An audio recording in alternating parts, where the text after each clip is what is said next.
Esto es una ensenada aquí que entra aquí, donde está la gasolinera.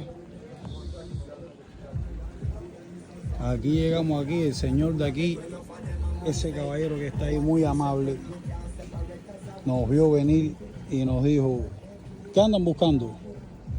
¿Gasolina? Digo, no, un muelle para quedarnos por aquí. Y dice, no, pégate aquí. ¿Cuánto vale? Dice, no, nada.